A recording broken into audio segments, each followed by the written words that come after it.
Rebels admit responsibility for chemical weapons attack in Syria. Militants tell AP reporter they mishandled Saudi-supplied chemical weapons, causing accident. Syrian rebels in the Damascus suburb of Ghouta have admitted to Associated Press correspondent Dale Gavlak that they were responsible for last week's chemical weapons incident, which Western powers have blamed on Bashar Al-Assad's forces, revealing that the casualties were the result of an accident caused by rebels mishandling chemical weapons provided to them by Saudi Arabia. From numerous interviews with doctors, Ghouta residents, rebel fighters and their families, many believe that certain rebels received chemical weapons via the Saudi intelligence chief, Prince Bandar bin Sultan, and were responsible for carrying out the deadly gas attack, writes Gavlak. Rebels told Gavlak that they were not properly trained on how to handle the chemical weapons or even told what they were. It appears as though the weapons were initially supposed to be given to the Al-Qaeda offshoot Jabhat al-Nusra. We were very curious about these arms. And unfortunately, some of the fighters handled the weapons improperly and set off the explosions, one militant named J told Gavlak. His claims are echoed by another female fighter named K, who told Gavlak, "They didn't tell us what these arms were or how to use them.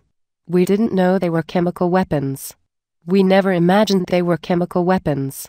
Abu Abdelmanim, the father of an opposition rebel, also told Gavlak, "My son came to me 2 weeks ago asking what I thought the weapons were that he had been asked to carry, describing them as having a tube-like structure, while others were like a huge gas bottle." The father names the Saudi militant who provided the weapons as Abu Isha. According to Abdelmanim, the weapons exploded inside a tunnel, killing 12 rebels.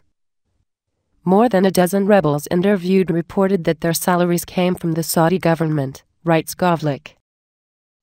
If accurate, this story could completely derail the United States' rush to attack Syria, which has been founded on the undeniable justification that Assad was behind the chemical weapons attack. Dale Gavlak's credibility is very impressive. He has been a Middle East correspondent for the Associated Press for 2 decades and has also worked for National Public Radio, NPR, and written articles for BBC News. The website on which the story originally appeared, Mint Press, which is currently down as a result of huge traffic it is attracting to the article, is a legitimate media organization based in Minnesota. The Minnesota Post did a profile on them last year. Saudi Arabia's alleged role in providing rebels, whom they have vehemently backed at every turn, with chemical weapons, is no surprise given the revelations earlier this week that the Saudis threaten Russia with terror attacks at next year's Winter Olympics in Sochi unless they abandon support for the Syrian president. "I can give you a guarantee to protect the Winter Olympics next year. The Chechen groups that threaten the security of the games are controlled by us," Prince Bandar allegedly told Vladimir Putin, The Telegraph reports. The Obama administration is set to present its intelligence findings today in an effort to prove that Assad's forces were behind last week's attack, despite American officials admitting to the New York Times that there is no smoking gun that directly links President Assad to the attack. U.S. intelligence officials also told the Associated Press that the intelligence proving Assad's culpability is no slam dunk. As we reported earlier this week, intercepted intelligence revealed that the Syrian Defense Ministry was making panicked phone calls to Syria's chemical weapons department demanding answers in the hours after the attack, suggesting that it was not ordered by Assad's forces. Update: Associated Press contacted us to confirm that Dale Gavlak is an AP correspondent, but that her story was not published under the banner of the Associated Press.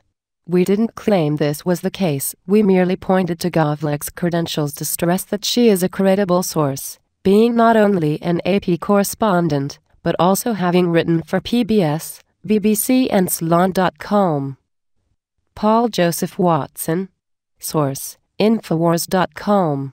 August 30, 2013. Produced by Dial Plus.